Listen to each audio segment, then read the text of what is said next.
So, wir schauen nochmal zurück, 2 Tage, und zwar auf die Europawahl. Liebe Zuschauerinnen und Zuschauer, vor allem im Osten Deutschlands hat ja die AfD bei der Europawahl quasi den Wahlzettel bestimmt. In allen Flächenländern war sie stärkste Kraft, ganz anders im Westen. Ja, und das Ergebnis ist symptomatisch für eine Auseinanderentwicklung von Ost und West, die viele im Land ja schon länger beobachten. Politiker aus Ost und West rufen jetzt dazu auf, den Dialog endlich zu suchen.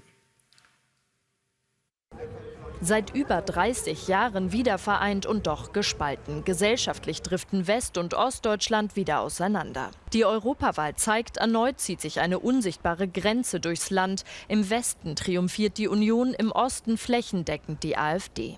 Thüringens Ministerpräsident Ramelow warnt eindringlich vor einer Vorverurteilung der Ostdeutschen. Deswegen ist das so leichtfertig, wenn man jetzt einfach sagt, naja, die Ossis sind halt doof. Und das Bittere daran ist, selbst wenn 30% bei der Europawahl ihr Kreuz bei der AfD gemacht haben, das sind 30% von denen, die zur Wahl gegangen sind. Da blenden wir schon die aus, die gar nicht mehr zur Wahl gehen.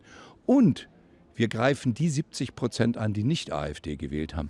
Der Durchmarsch der in Teilen rechtsextremen AfD in Ostdeutschland sorgt im Westen für Kopfschütteln. Nicht wenige fremdeln auch Jahrzehnte nach der Wende noch immer oder wieder mit den Mitbürgern im Osten, etwa hier in Bielefeld.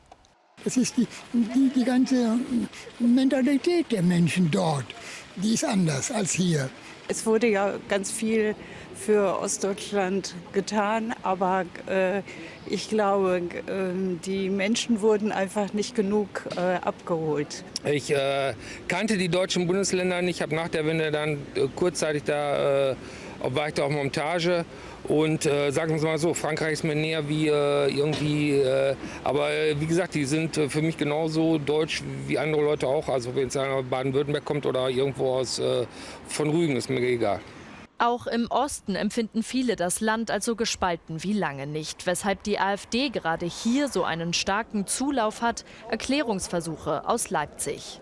Da ist vielleicht noch die Freundschaft zur alten Sowjetunion noch irgendwo im Hintergrund, ne, weil ja die AfD sich da so ein bisschen in die Richtung orientiert. Vielleicht endlich das wählen zu dürfen, was wir wollen, weil wir es früher nicht durften. Ich kann es Ihnen nicht sagen. Irgendwie fühlen wir uns hinten angesetzt, so. Also nicht so beachtet. Dass zum Beispiel bei der Wende die Bedürfnisse des Ostens nicht genügend gehört wurden, zumindest in der Empfindung der Menschen, und dass sie sich deshalb jetzt immer noch so ein bisschen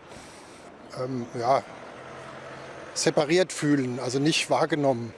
Mehr Austausch zwischen den Bürgern im Westen und Osten fordert Nordrhein-Westfalens Ministerpräsident Hendrik Wüst. Mancher Westdeutsche kennen Mallorca besser als die gar nicht mehr so neuen Bundesländer.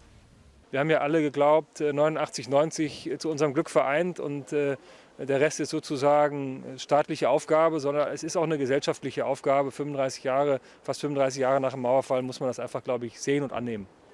Zeit also, sich gegenseitig mal einen Besuch abzustatten. Halle statt Malle sozusagen, für eine neue Freundschaft zwischen Ost und West.